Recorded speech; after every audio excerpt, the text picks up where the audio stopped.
First ever factory outlet, Chandanagar, Mukunda Jewelers, opening soon. No making charges.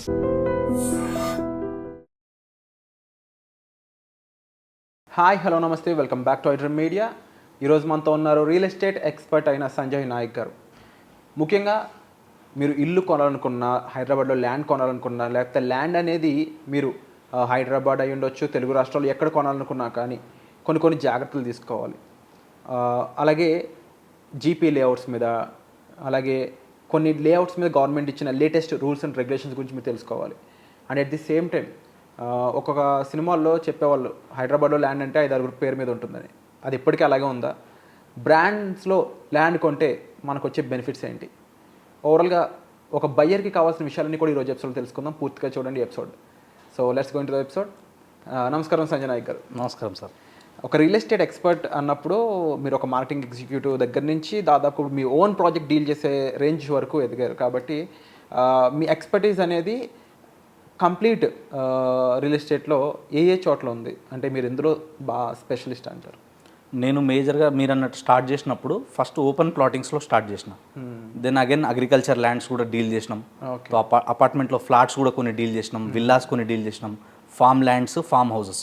మేజర్గా ఎక్కువ శాతం నా కెరియర్లో నేను డీల్ చేసినవైతే ఓపెన్ ప్లాట్స్ ఎక్కువ డీల్ చేసిన. వీటితో కంపేర్ చేస్తే, అన్నిటితో కంపేర్ చేస్తే ఓపెన్ ప్లాట్స్ అనేది హయ్యెస్ట్ అనమాట అన్నిటికంటే. అండ్ రైట్ నో మీరు అగ్రికల్చర్ ల్యాండ్ ఎక్కువ చేస్తూ ఉన్నారు. ఓపెన్ ప్లాట్స్ ఎక్కువ ఉన్నాయి స్టిల్, బట్ అవి కూడా రిఫర్ చేస్తూ ఉంటాం. అన్నిట్లో నేను ఒక్కని ఏంటంటే ఇనిషియల్గా ఎక్కువ టైం ఇస్తుండే, బట్ ఎట్లయితే మెల్లిగా మా వర్క్ పెరిగిందో, మా టీం పెరిగిందో, మా క్లయింట్స్ రిక్వైర్మెంట్ పెరిగిందో, సో అప్పుడు ఏమవుతుందంటే మల్టిపుల్గా చేయడం కష్టం అవుతుంది ఒక్కరిని. సో అన్ని చోట్ల నేనే ఉండలేను కాబట్టి అప్పుడు ఏం చేస్తామంటే స్ప్లిట్ చేస్తాం.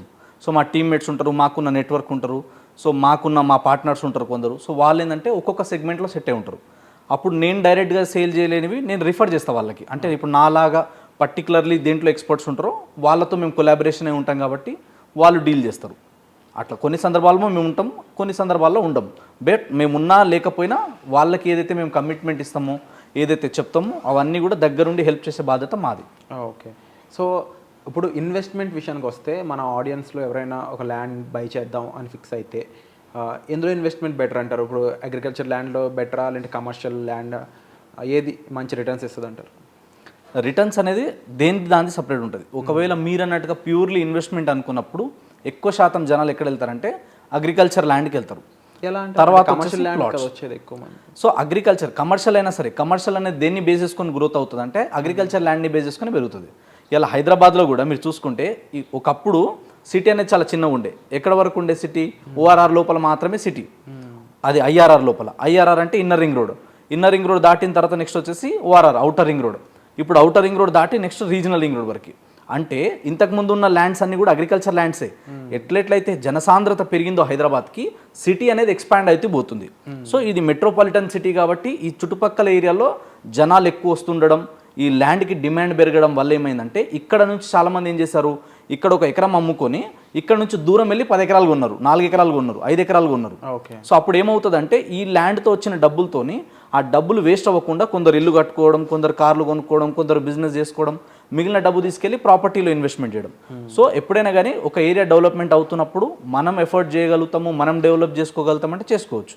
లేదంటే మనం దూరం వెళ్ళి ఇన్వెస్ట్మెంట్ చేసుకోవడం వల్ల ఏమవుతుందంటే అగ్రికల్చర్ ల్యాండ్ అనేది ఏంటంటే కొంచెం తక్కువ ప్రైస్లో వస్తుంది, దూరం వెళ్తే ఎక్కువ ఎక్స్టెండ్ ఉంటుంది. ఎకరాలలో కొనేటప్పుడు గజాలు కాకుండా మనకి ఎక్కువ వస్తుంది కాబట్టి అగ్రికల్చర్ ల్యాండ్లో వెళ్తారు. తర్వాత ఏంటంటే నెక్స్ట్ ఎక్కువ శాతం ఎక్కడ వస్తున్నారంటే ఇప్పుడున్న మార్కెట్లో ఓపెన్ ప్లాట్స్ అన్నిటికంటే ఎక్కువ ఉంది.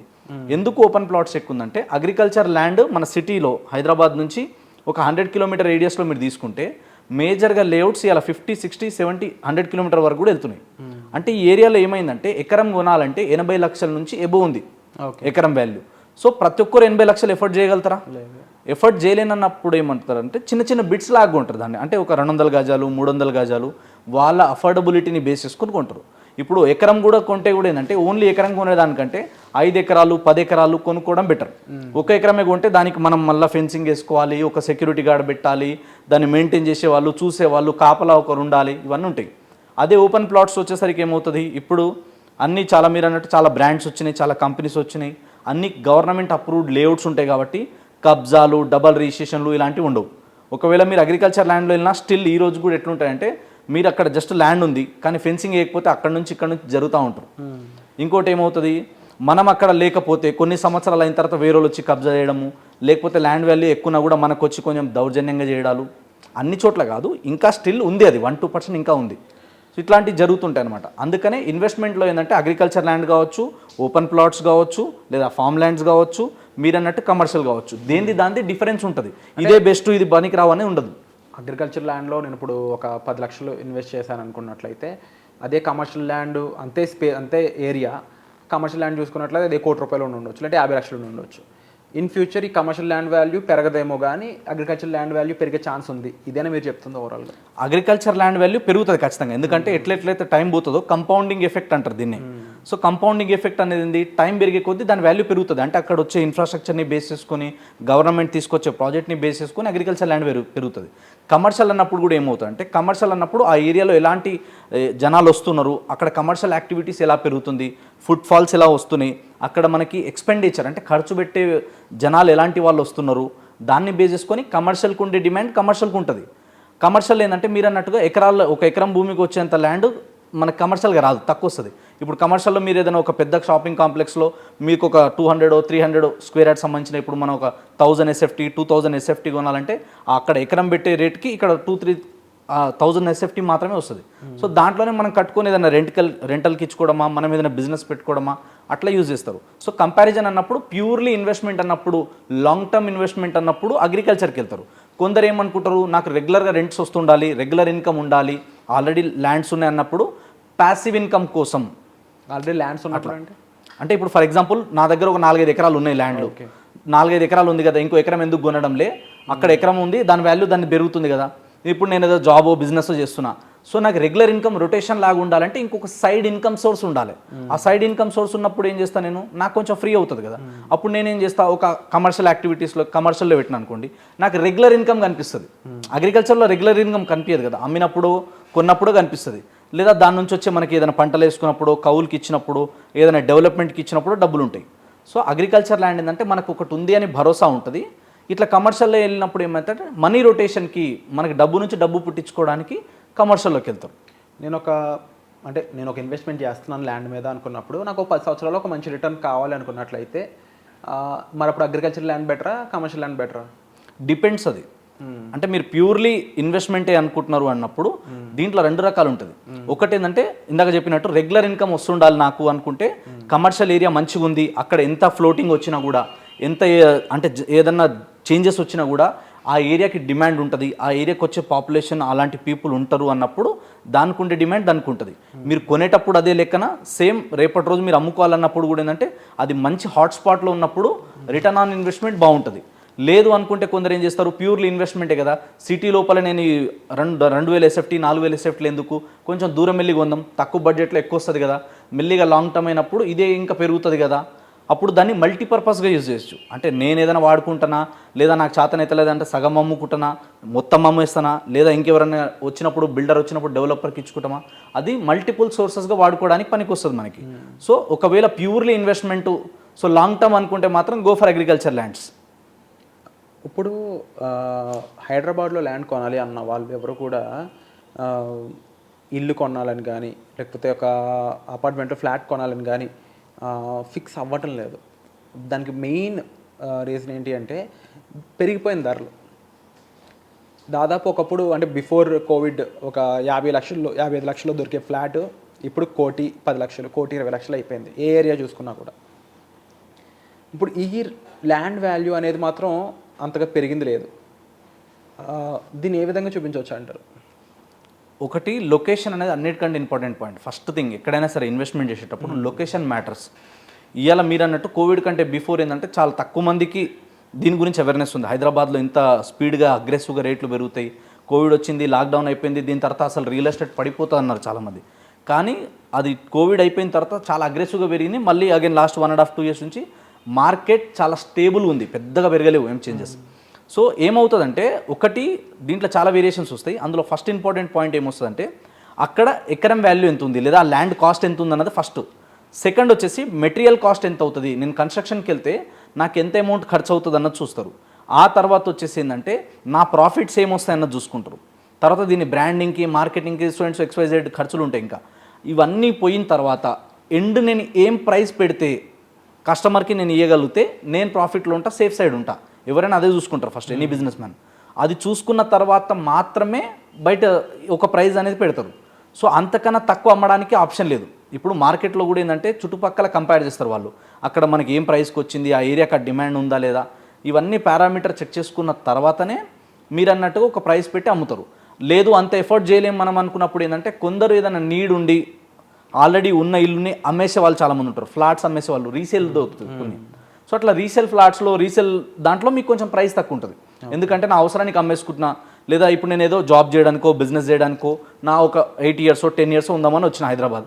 మళ్ళీ ఇక్కడ అయిపోయిన తర్వాత నేను నెక్స్ట్ వేరే కంట్రీకి వెళ్తానా, వేరే స్టేట్కి వెళ్తానా, నేను ట్రాన్స్ఫర్ అయిపోతా, ఇక్కడ ఎందుకులే నాకు ప్రాపర్టీ, ఈ డబ్బులు ఇక్కడ నుంచి తీసుకొని వెళ్ళిపోదాం అనుకున్నప్పుడు ఏంటంటే మార్కెట్తో సంబంధం లేకుండా ఒక కొంచెం 1000-2000 తక్కువ చేసుకొని SFT మీద కావచ్చు మన టోటల్ వాల్యూ మీద కొంచెం అమౌంట్ లంసమ్ కొంచెం డిస్కౌంట్ ఇచ్చేసి సేల్ చేసుకుంటారు అనమాట. అది డిపెండ్స్ అనమాట. సో ఒకటి మనం కొనాలి అనుకున్నప్పుడు ఏంటంటే డెవలపర్ మ్యాటర్ అవుతారు, ఎలాంటి బిల్డర్ కానీ డెవలపర్ ఉన్నారన్నది మ్యాటర్ అవుతుంది, బ్రాండ్ని బట్టి కూడా ప్రైస్ పెరుగుతుంది. సెకండ్ ఏంటంటే వాళ్ళు ఇచ్చే ఎమ్యూనిటీస్ ఫెసిలిటీస్ ఏమున్నాయి అసలు, దీని తర్వాత వచ్చేసి అది ఏ లొకేషన్లో ఉంది, దాని క్వాలిటీ ఆఫ్ కన్స్ట్రక్షన్ ఎలా ఉంది, అండ్ అక్కడ నుంచి మనకి నియర్ బై ఎమ్యూనిటీస్ ఫెసిలిటీస్ ఏ విధంగా ఉన్నాయి, ఇవన్నీ చూసుకుంటారు అనమాట. సో దీన్ని చేసుకొని అప్పుడు మాత్రమే ఒక ప్రైస్ అనేది డిసైడ్ అవుతుంది. బయట ఇంకొక న్యూస్ రన్ అవుతుంది జనాలందరిలో కూడా, మనం ఒక ల్యాండ్ కొనాలి లేకపోతే ఒక మెయిన్గా ఒక ఫ్లాట్ కొనాలి, విల్లా కొనాలి ఫిక్స్ అయితే land owner flat are villa అయితే ఒక ప్రైస్ ఉంటుంది, బిల్డర్ కట్టే ఫ్లాట్ కానీ ఇల్లు అయితే ఒక రైట్ ఉంటుంది. వీళ్ళిద్దరూ కాదు, మధ్యలో ఇన్వెస్టర్ అని ఒక ఆయన ఉంటాడు, ఆయన కూడా ఫ్లాట్లు అమ్ముతాడు, ఆయన కూడా విల్లాలు అమ్ముతాడు, ఈయన దగ్గర ఒక ప్రైస్ ఉంటుంది. వీళ్ళ ముగ్గురులో అయితే ల్యాండ్ ఓనర్ దగ్గర నుంచి డైరెక్ట్ కొనుక్కుంటేనే తక్కువ ధరలో వస్తుందని చెప్పేసి ఈ సమాచారం అయితే బయట రన్ అవుతుంటుంది. దీని మీద మీ అనాలిసిస్ ఏంటి? ఒకటేంటంటే ఎక్కడైనా సరే ఒక ప్రైస్ పెట్టినప్పుడు మ్యాక్సిమం వేరియేషన్స్ ఎలా వస్తాయంటే నాకు టోటల్ ఎంత పడింది, నేను ఏం రేట్కి అమ్ముకుంటే నేను ప్రాఫిట్లో ఉంటా. మార్కెట్లో వాళ్ళు ₹2 అమ్ముతున్నా, చాలా నాకు రూపాయి వచ్చినా చాలా అనుకునే వాళ్ళు ఉంటారు. సో అట్లా ఒకవేళ మీరు అన్నట్టుగా తీసుకుంటే ₹1000 నుంచి ₹3000 ఫరక్ ఉంటుంది, మ్యాక్స్ 4000, ఇంతకన్నా ఎక్కువ డిఫరెన్స్ అనేది ఉండదు. సో ఈ వేరియేషన్లోనే ఎవరికి సెట్ అయితే వాళ్ళు అమ్ముకుంటారు. నాకు ఇప్పుడు అప్పులు ఉన్నాయి, లోడ్ ఎక్కువ ఉంది నాకు అన్నప్పుడు ₹2 కాదు నాకు చాలా వచ్చిన చాలని అమ్ముకునే వాళ్ళు ఉంటారు కొందరు. ఇంకా కొందరు ఏముంటారు, నా దగ్గర నేనే ల్యాండ్లాడ్ మస్తుల ఆస్తులు ఉన్నాయి నాకు, ఇది పెద్ద ఫరక్ పడదు నాకు అన్నప్పుడు ఏం చేస్తారు, పెట్టుకుంటారు. మెల్లిగా రేట్ వచ్చినప్పుడు, అప్రిషియేషన్ వచ్చినప్పుడు, నాకు ఎప్పుడు అమ్ముకోవాలనిపిస్తే అప్పుడు నేను అమ్ముకుంటలే అనుకునేవాళ్ళు. అంటే హోల్డింగ్ కెపాసిటీ ఉన్న వాళ్ళు ఏంటంటే తక్కువ అమ్మరు ఎప్పుడు. నా దగ్గర క్యాపిటల్ ఉంది, లేదా నా దగ్గర నాకు ఆల్రెడీ వేరే ప్రాపర్టీస్ ఉన్నాయి, వేరే ఇన్కమ్ సోర్సెస్ ఉన్నాయి, నాకు ఎలాంటి బర్డెన్ లేదు అనుకున్నప్పుడు ఏం చేస్తారు, హోల్డ్ చేసి పెడతారు. లేదంటే నాకు ఆల్రెడీ ప్రెజర్స్ ఉన్నాయి, బ్యాంక్ నుంచి లోన్లు తెచ్చినా, బయట నుంచి పార్ట్నర్ల దగ్గర నుంచి ఇంట్రెస్ట్కి డబ్బులు తెచ్చినా, లేదా ఇన్వెస్టర్స్ మనీ ఉన్నాయి, ఇక్కడ నేను స్ట్రక్ అయిపోతా, నేను ఎక్స్పాన్షన్ చేయలేను నెక్స్ట్ అన్నప్పుడు వాళ్ళు ఏం చేస్తారంటే రూపాయి తక్కువ అమ్ముతారు. అంటే మరీ మార్కెట్ ఉన్నదానికి వీళ్ళు తక్కువ అమ్ముకొని కూడా పోరు ఎవరు కూడా. ఏదైనా ఉంటే చిన్న చిన్న వేరియేషన్స్ ఉంటాయి, 500, ₹1000, ₹2000 మ్యాక్స్. సో ఈ వేరియేషన్లోనే చేంజెస్ ఉంటాయి తప్ప మరీ ఈ నమ్ముకునేదానికి జమీన్ ఆస్మాన్ ఫరక్ అయితే ఉండదు, చాలా వరకు ఉండదు. అండ్ ముఖ్యంగా ఈ హైదరాబాద్లో ఉండే ల్యాండ్స్ లేకపోతే ఈ రియల్ ఎస్టేట్లో ఒక ఫ్లా ఉంది, సినిమాల్లో కూడా వచ్చేది అప్పుడప్పుడు, ఒకరి ల్యాండ్ అనేది మినిమం 5-6 పేరు మీద ఉంటుందని చెప్పేసి. ఎస్, అది ఇప్పటికీ జరుగుతుందా? ఇప్పటికీ అలాగే ఉంది సిచ్యువేషన్? నేను కూడా మీరు అన్న పాయింట్ విన్నా. బండ్ల గణేష్ గారు ఒక సినిమాలో యోగి మూవీ సంథింగ్ ఉంటుంది, ల్యాండ్ ఉన్నారంటే ఒకరే ఉంటారా 10 మంది ఉంటారంటారు అని. సో గతంలో ఏంటంటే ఇంత టెక్నాలజీ లేదు. ఎప్పుడైతే టెక్నాలజీ వచ్చిందో మనకి ఆన్లైన్ సిస్టమ్ అయిందో అప్పటి నుంచి ఈ కేసెస్ చాలా వరకు తగ్గినాయి. సో దానికి ముందు ఏంటంటే మొత్తం రిటర్న్లో ఉండే, జస్ట్ పేపర్ మీద రాసుకుని ఉండే. సో అప్పుడు ఏమవుతుందంటే వేరే డూప్లికేట్ డాక్యుమెంట్ తయారు చేయడాలు ఇట్లాంటివి చాలా జరిగినాయి. ఇంకోటి ఏంటంటే మన గతంలో ఏంటంటే నవాబుల కాలం నుంచి ఇక్కడ పరిపాలించారు కాబట్టి ఈ ల్యాండ్లో కొన్ని మన హైదరాబాద్లో మరీ ముఖ్యంగా ఇట్లాంటి డిస్ప్యూట్స్ కొన్ని ఇష్యూస్ అనేది ఉన్నాయన్నమాట. కానీ రాను రాను ఎట్లయితే టెక్నాలజీ వచ్చిందో, ఇప్పుడు మెల్లిమెల్లిగా మన దగ్గర డాక్యుమెంట్స్ ఎప్పటి నుంచి అయితే మొత్తం డిజిటల్ అవ్వడం మొదలైందో అప్పటి నుంచి చాలా వరకు తగ్గినాయి. ఇప్పుడు ఒక్కసారి మీ పేరు మీద రిజిస్ట్రేషన్ అయింది, మీ పేరు మీద లింక్ డాక్యుమెంట్స్ ఉన్నాయి, ఈసీ ఉంది, గవర్నమెంట్ అన్ని రికార్డులో మీ పేరు మీదనే ఉంది, ఒక 10 years నుంచి కరెంట్ బిల్ కావచ్చు, లేదా మీరు అక్కడ ఉంటున్నట్టు ప్రూఫ్ ఏదైనా ఉంటే కనుక మ్యాక్సిమం అలాంటివి ఉండవు. ఇప్పుడైతే హైదరాబాద్లో చాలా తక్కువనే. పాత దాంట్లో గతంలో అట్లా జరిగినాయి, మీరు అన్నట్టు 5 మంది 10 మంది ఓనర్లు ఉండడం, ఒకరికి చూపించిందే 10 మందికి అమ్మడం, ఇలాంటిది ఉండే. అండ్ ఇలాంటివి ఎక్కడ ఎక్కువ జరుగుతాయంటే మేజర్గా జీపీ లేఅవుట్లలో జరుగుతుంది. గ్రామ పంచాయత్ జీపీ లేఅవుట్ అంటారు దాన్ని. గ్రామ పంచాయతీలో ఏమవుతుందంటే దానికి టెక్నికల్ బాడీ అప్రూవల్స్ ఉండవు. ఇప్పుడు టెక్నికల్ అంటే ఇప్పుడు హుడా అనేది ఒకటి ఉంటుంది, మీరు వినే ఉంటారు, హైదరాబాద్ అర్బన్ డెవలప్మెంట్ అథారిటీ. తర్వాత వచ్చేసి ఏమైంది, ఇప్పుడు అది హెచ్ఎండి అయింది, హైదరాబాద్ మెట్రోపాలిటన్ డెవలప్మెంట్ అథారిటీ. ఆ తర్వాత నెక్స్ట్ వచ్చేసి మనకి డిటిసిపి అని ఉంటుంది, directorate of town and country planning. So వీటన్నిటికీ కూడా ఏంటంటే ఇవన్నీ ఒక కాలనీ టైప్లో ఉంటుంది, ఏ ఏరియాలో ఉంది, ఏ సర్వే నెంబర్లో ఉన్నాయి. తర్వాత వచ్చేసి ఇది గవర్నమెంట్ నుంచి అప్రూవ్డ్ అయినట్టు ఒక అప్రూవల్ నెంబర్ ఉంటుంది, లైక్ ఇప్పుడు మన ఆర్సీ నెంబర్ ఉన్నట్టు దానికి ఒక నెంబర్ ఉంటుంది. సో అప్పుడు ఏమవుతుంది అంటే ఈ రికార్డ్స్ అన్నీ గవర్నమెంట్ దగ్గర ఉంటాయి. ఒక్కసారి ఆ రికార్డులోకి ఎక్కింది, అప్రూవల్ ఫైనల్ వచ్చిన తర్వాత అప్పుడు అది లేఅవుట్ వేసి సేల్ చేస్తే కనుక డైరెక్ట్ ఎవరైతే డెవలపర్ కానీ బిల్డర్ నుంచి మీ పేరు మీద వచ్చినట్టు క్లియర్ ఉంటుంది. కానీ జీపీ లేఅవుట్లు ఏంది, 4 రాళ్ళు పాతేసి ఇది ప్లాట్ ఫర్ సేల్ అని పెట్టి అమ్మేస్తారు. సో దాంట్లో ఏమవుతుందంటే దానికి టెక్నికల్ అప్రూవల్స్ ఉండవు, రోడ్లు, ఎలక్ట్రిసిటీ, డ్రైనేజ్ ఇవేమి ఉండవు. ఇవన్నీ కూడా ఎవరు ఇస్తారు, గవర్నమెంట్ ఇస్తారు. ఎప్పుడు ఆ జీపీ లేఅవుట్లో కనుక మనం agriculture to non agriculture convert చేసి దాని తర్వాత దానికి సంబంధించిన ఎల్ఆర్ఎస్ పే చేయాలి, ల్యాండ్ రెగ్యులరైజేషన్ స్కీమ్ అంటారు. సో ఆ అమౌంట్ ఏదైతే గవర్నమెంట్ ఒక అమౌంట్ చెప్తుంది, ఆ ఏరియాని బట్టి అక్కడ ఉన్న మార్కెట్ వాల్యూని బేస్ చేసుకొని ఒక పర్సంటేజ్ ఆఫ్ అమౌంట్ చెప్తుంది. ఇప్పుడు రీసెంట్గా మనం తెలంగాణ గవర్నమెంట్లో తీసుకుంటే రేవంత్ రెడ్డి గారు ఏమన్నారంటే టోటల్ వాల్యూ మీద 14% అన్నారు.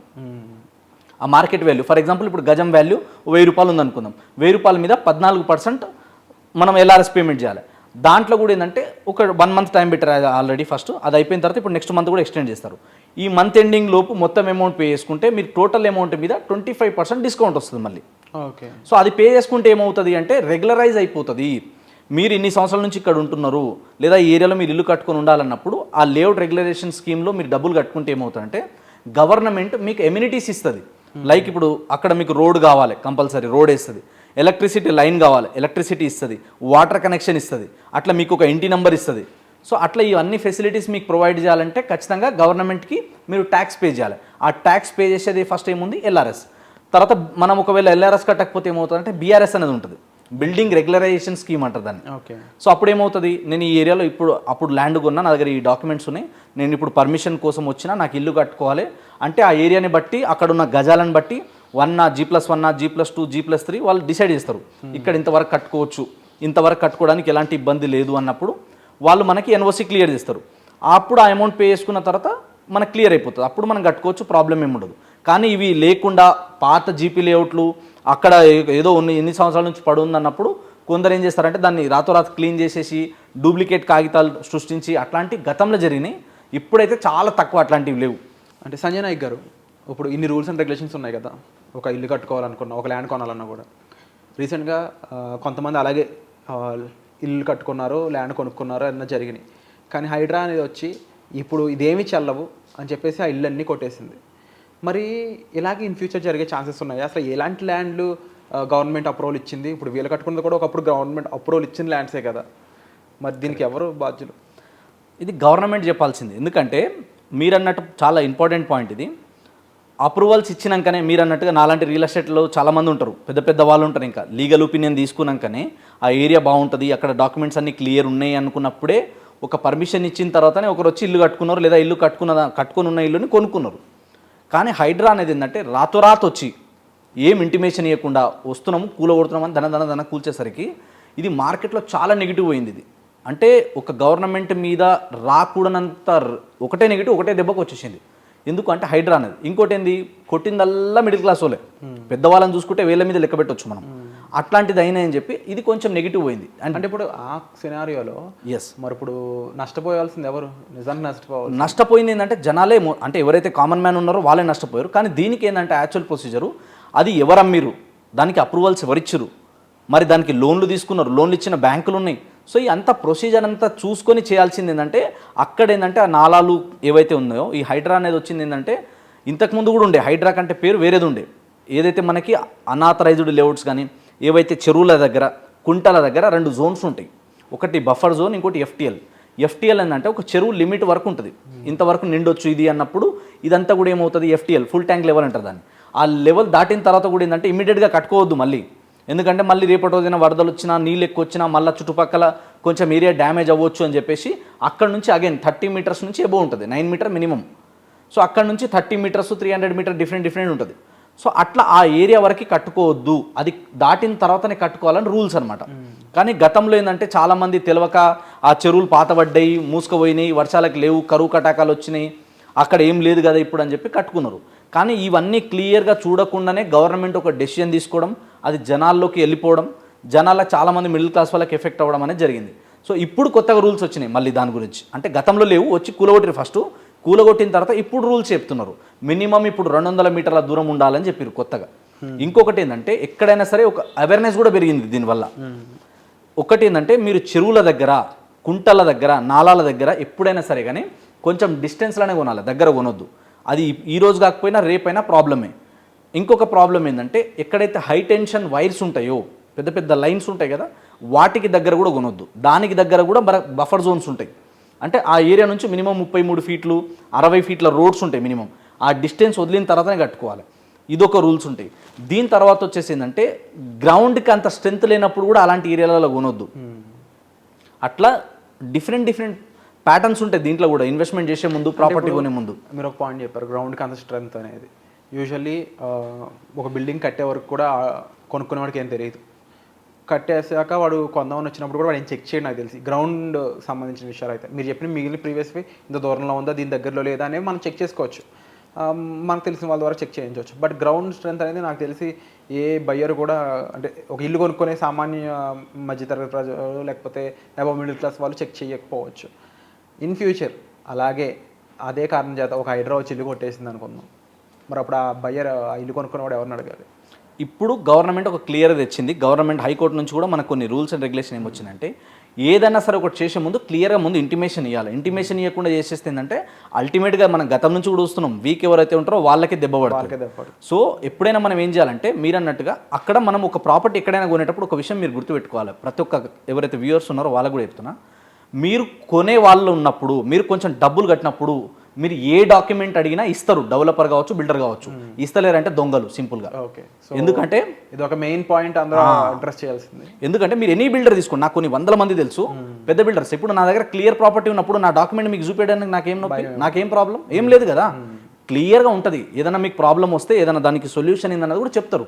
అవునండి మీకు లింక్ డాక్యుమెంట్ కావాలా, ఇస్తారు. తర్వాత వచ్చేసి మీ గ్రౌండ్ సంబంధించిన రిపోర్ట్ తీసుకున్నారా, ఈ పర్మిషన్ తీసుకున్నారంటే పర్మిషన్స్ అండ్ అప్రూవల్ కాపీస్ ఇస్తారు. ఎందుకు ఇయ్యరు? ఎవరైనా ఇస్తారు ఖచ్చితంగా. ఇవి మనం చెక్ చేసుకోవాలి. ఇంకోటి ఏంటంటే డెవలపర్ బిల్డర్ కూడా మ్యాటర్ అవుతుంది. వాళ్ళ రెప్యుటేషన్ ఎట్లుంది. ఈయన ఇప్పుడు మనం చాలా వరకు ప్రాజెక్టులు చూసినప్పుడు ఎట్లుంటాయి తెలుసా, రంగురంగుల జెండాలు ఉంటాయి, చక్కాచక్ డంగు ఉంటాయి. వెంచర్లు వేసేటప్పుడు, ప్రాజెక్ట్ స్టార్ట్ చేసేటప్పుడు ఆ 3Dలు పెట్టేసి ఆ డెమో హౌసెస్ కొన్ని ఉంటాయి, డెమో మోడల్వి కొన్ని ఉంటాయి. అవి వేసినప్పుడు మాత్రం ఒక రేంజ్లో ఉంటాయి 3D యానిమేషన్స్ అన్నీ. యానిమేషన్లు వచ్చినాక హీరోయిన్లు వచ్చి, కొంతమంది సెలబ్రిటీలు వచ్చి, కొందరు యాంకర్లు వచ్చి ఇది బాగుంటుంది కొనుక్కో, అది బాగుంటుంది కొనుక్కో అని తొందరపడితే ఇట్లాంటివి జరుగుతాయి. అంటే నచ్చదు ఇది, బట్ ఫ్యాక్ట్ ఇది. ఎందుకంటే మీరు ప్రాపర్టీ కొంటున్నప్పుడు ఏంటంటే మస్ట్ అండ్ షుడ్ ఇదని కలవాలి. ఇప్పుడు ఒకటి లీగల్గా ఎవరైతే ఎక్స్పర్ట్ ఉంటారో వాళ్ళని కలవాలి. నెక్స్ట్ వచ్చేసి రియల్ ఎస్టేట్ ఎక్స్పర్ట్లను కలవాలి.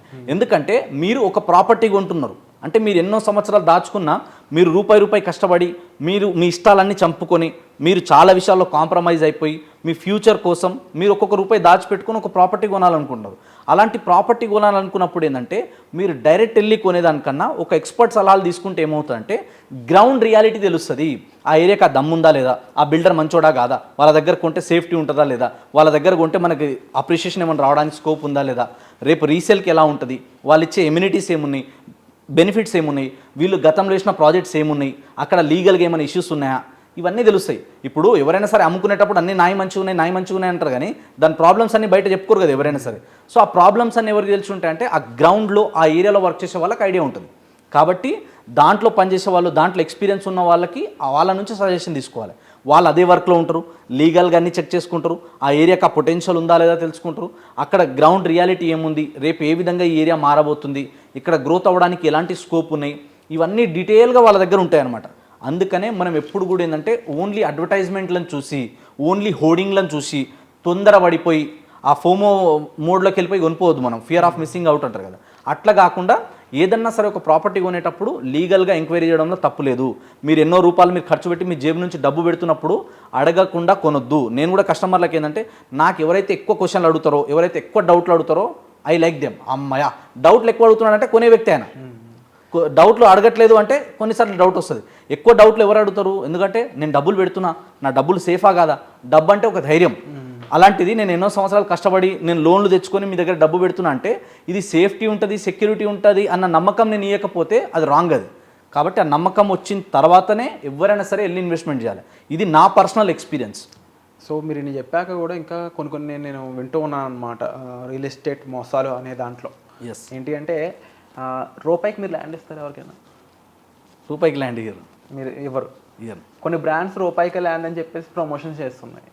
దాని మీద మీ స్పందన?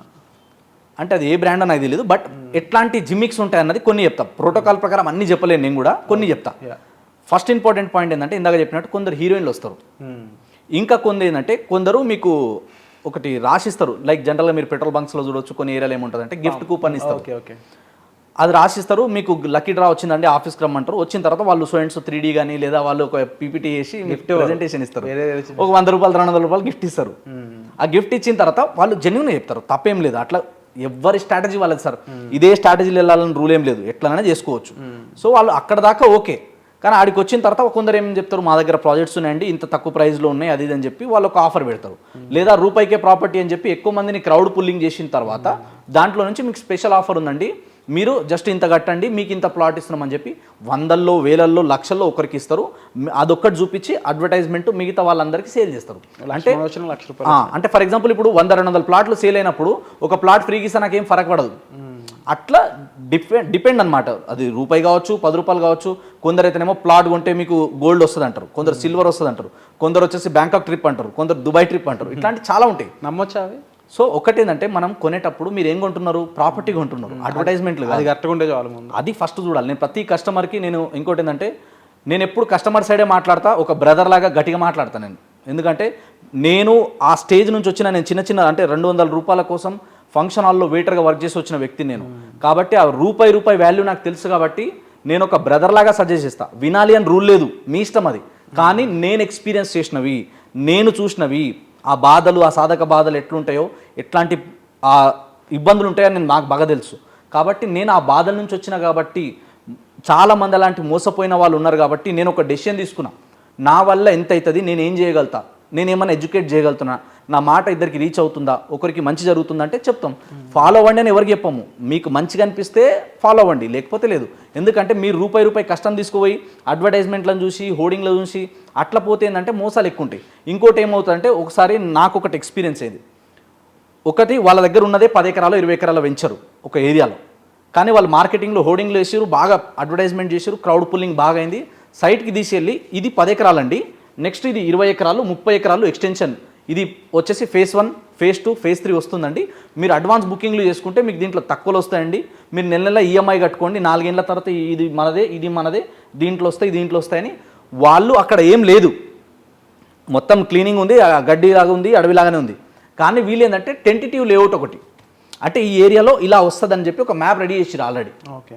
ఆ మ్యాప్ రెడీ చేసి ఇది అప్రూవల్కి వెళ్తుంది, ఈ అప్రూవల్ వచ్చినాక మీకు ఇట్లయితుంది అట్లయితుంది అని చెప్పి అట్లా కొన్ని వేల మంది దగ్గర అడ్వాన్స్ బుకింగ్లు తీసుకొని రాత్తో రాత్ బోర్డు తిప్పిన కంపెనీలు హైదరాబాద్లో చాలా ఉన్నాయి. సో అడ్వాన్స్ బుకింగ్స్ అసలు వద్దని చెప్తారా మీరైతే? ఎప్పుడైనా సరే నేను చెప్పేది ఏంటంటే అప్రూవల్ వచ్చింది, ఇది ఇంపార్టెంట్. అప్రూవల్కి ఏంటి ప్రూఫ్? మీకు హెచ్ఎండిఏ కానీ డిటిసిపి కానీ ప్రొసీడింగ్స్ ఉంటాయి.